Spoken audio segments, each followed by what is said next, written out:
प्यारे बच्चों, देववाणी पाठशाला के इस हिंदी ऑनलाइन कक्षा में आप सबका हार्दिक स्वागत है। आज का जो हमारा पाठ है, आज का जो हमारा टॉपिक है, ये कक्षा 9 से लेकर के कक्षा 12 तक के भैया बहनों के हिंदी विषय के लिए बहुत ही महत्वपूर्ण है। विशेषकर कक्षा 10 और कक्षा 12 में इस कालखंड का सबसे ज्यादा उपयोग है, क्योंकि कक्षा 10 में रीतिकाल है और 12 में भी रीतिकाल है। भैया बहनों, पिछले वीडियो में हमने हिंदी साहित्य के इतिहास के मध्यकाल का जो पूर्वार्ध था, पूर्व मध्यकाल जिसे हम भक्तिकाल कहते थे, उसके बारे में विस्तार से चर्चा की थी। आज इस वीडियो में हम मध्यकाल यानी उत्तर मध्यकाल के बारे में चर्चा करेंगे। तो प्यारे बच्चों, उत्तर मध्यकाल को ही रीतिकाल भी कहा जाता है। ये प्रश्न बहुत पूछा जाता है कि उत्तर मध्यकाल को कहते हैं, और फिर 3-4 विकल्प दिए जाते हैं। तो ऐसे विकल्पों में से आपको रीतिकाल विकल्प चुनना चाहिए, या रीतिकाल को क्या कहते हैं, पूर्व मध्यकाल, उत्तर मध्यकाल, या कुछ और विकल्प दे दिया जाए तो उसमें से आपको उत्तर मध्यकाल चुनना चाहिए। उत्तर मध्यकाल अर्थात रीतिकाल, रीतिकाल अर्थात उत्तर मध्यकाल। भैया बहनों, इस काल की जो कालावधि है वह संवत 1700 से प्रारंभ होकर के संवत 1900 विक्रमी तक है। लगभग 200 वर्षों का ये कालखंड हिंदी साहित्य के इतिहास में रीतिकाल के नाम से जाना जाता है। प्यारे बच्चों, इस काल के नामकरण में भी विभिन्न प्रकार के विद्वानों ने अपने अपने मत के अनुसार इस काल का नामकरण किया है। आचार्य रामचंद्र शुक्ल ने सबसे पहले हिंदी साहित्य का इतिहास नामक ग्रंथ की रचना करते समय इस काल को रीतिकाल कह करके पुकारा है। मिश्र बंधु यानी गणेश बिहारी मिश्र, श्याम बिहारी मिश्र और सुखदेव बिहारी मिश्र, इन तीनों ने इस काल को अलंकृत काल कहा है। रसाल जी ने इस काल को कलाकाल कहकर पुकारा है, तो सूर्यकांत जी ने इसे ललित काल कहा है। आचार्य विश्वनाथ प्रसाद मिश्र ने इस काल को श्रृंगार काल की संज्ञा दी है। कुछ अन्य विद्वान इस काल को अलंकार काल नाम देने के भी पक्ष में हैं। तो भैया बहनों, रीतिकाल, अलंकृत काल, कला काल, ललित काल, श्रृंगार काल या अलंकार काल, ये नाम जब भी आपके सामने आएंगे तो इनकी कालावधि आप 1700 विक्रमी से 1900 विक्रमी तक समझिएगा। और यही उत्तर मध्यकाल है, जिसके अनेक नाम हैं अनेक विद्वानों के अनुसार। उत्तर मध्यकाल यानी रीतिकाल, उत्तर मध्यकाल अर्थात अलंकृत काल, उत्तर मध्यकाल अर्थात कला काल, ललित काल, श्रृंगार काल या अलंकार काल। प्यारे भैया बहनों, उत्तर मध्यकाल यानी रीतिकाल, रीतिकाल नाम आचार्य रामचंद्र शुक्ल ने दिया है। ये रीत शब्द रींग धातु से उत्पन्न हुआ है। रीति रींग धातु से बना है, जिसका अर्थ है चलना या गति करना। व्यवहार में शब्द का तात्पर्य है अर्थ, विधि, ढंग, प्रकृति या प्रकार।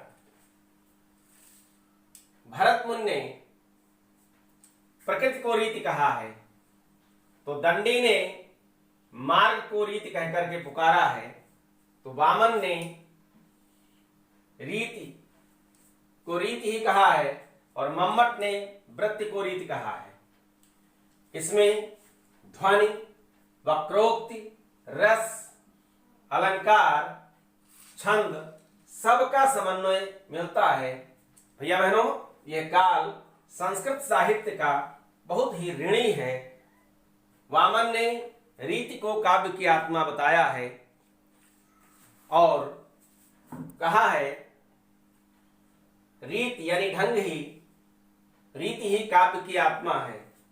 भैया बहनों, ये जो रीति काल का जो समय है संवत 1700 से 1900 विक्रमी, भारतीय इतिहास में अगर हम इसको देखते हैं तो यह काल मुगल कालखंड है। इस कालखंड में अहमद शाह अब्दाली और नादिर शाह जैसे वाह्य शक्तियों का आक्रमण होता है। इससे पराजित देश में वीरता की जगह विलासता घर कर गई। इस कालखंड के कवि अधिकतर दरबारी हुआ करते थे, चाहे बिहारी हो या अन्य कवि हो। फिर से कवियों ने राजाश्रय को स्वीकार किया। देश में विलासता चारों तरफ फैल चुकी थी। भक्तकाल के जो राधा कृष्ण थे इस काल में आते आते छलिया कृष्ण बन गए। रासलीलाओं का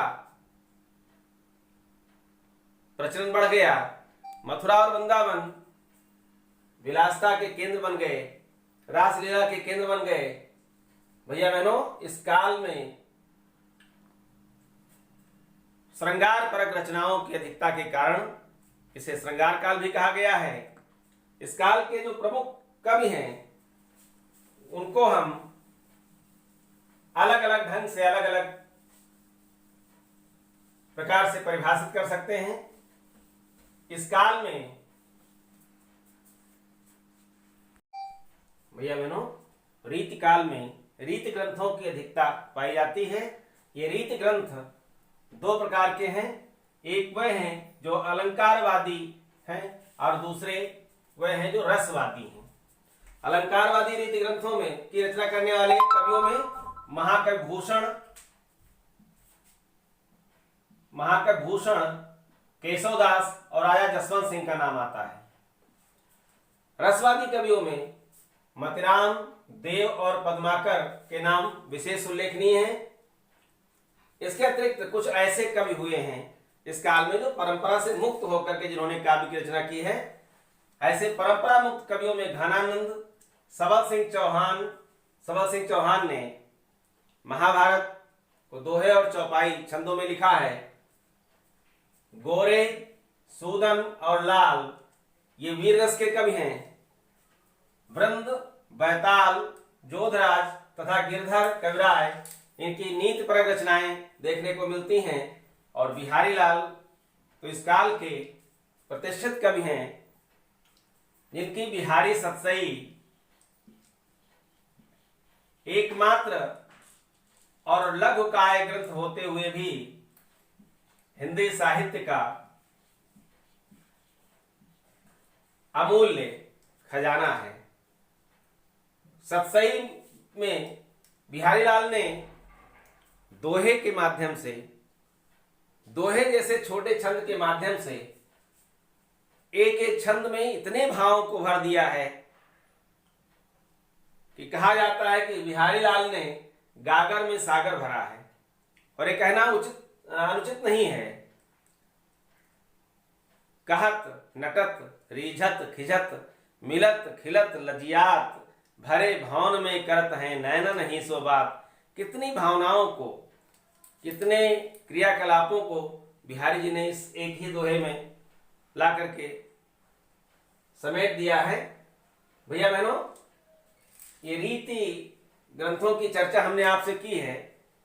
इसके पश्चात इस काल के जो प्रमुख कवि हैं उनकी रचनाएं हैं उनको देखिए। भूषण, शिवा बावनी, छत्रसाल दशक इनकी प्रसिद्ध रचना है। केशवदास की रामचंद्रिका, कवि प्रिया और रसिक प्रिया ये ग्रंथ बहुत ही प्रसिद्ध हैं। इन ग्रंथों की चर्चा हम आगे करते हैं। बहनों, इस काल के जो प्रमुख कवि हैं उनकी प्रमुख रचनाएं हैं वो इस प्रकार से हैं। आचार्य केशवदास, इनकी कवि प्रिया, रसिक प्रिया और रामचंद्रिका। महाकवि भूषण ने शिवराज भूषण शिवाबावनी छत्रसाल दशक लिखा है। मतिराम त्रिपाठी ने रसराज, ललित ललाम, सतसई और लक्षण श्रृंगार नामक ग्रंथों की रचना की है। बिहारी लाल की एकमात्र रचना है बिहारी सतसई। पद्माकर ने पद्माभरण, गंगा लहरी, जगत विनोद और राम रसायन नामक ग्रंथों की रचना की। तो कविदेव ने भाव विलास, अष्टयाम, प्रेम प्रसंग और रस विलास जैसे ग्रंथों की रचना की। चिंतामणि का काव्य विवेक तथा श्रृंगार मंजरी ये दो ग्रंथ बहुत ही प्रसिद्ध हैं। घनानंद का सुजान रसखान, विरह लीला और कृपा कांड ये तीन ग्रंथ इस काल में रचे गए। राजा जसवंत सिंह ने भाषा भूषण लिखा जिसमें 212 दोहे हैं। अनुभव प्रकाश और आनंद विलास नामक ग्रंथों की रचना की। भैया बहनों, इसके अलावा हमने आपको बताया गिरधर, गोरे, सोदनलाल आदि और कवि हुए हैं जिन्होंने अपनी नीतिपरक रचनाओं को लिख करके हम सब का मार्गदर्शन किया है। इस काल की जो प्रमुख प्रवृत्तियां हैं, सामान्य विशेषताएं हैं, उसमें रीति ग्रंथों की रचना, लक्षण ग्रंथों की रचना, श्रृंगार रस का प्रचुर प्रयोग, नक्सिक वर्णन, नायिका भेद वर्णन और भाव पक्ष की जगह पर कला पक्ष की प्रचुरता के साथ साथ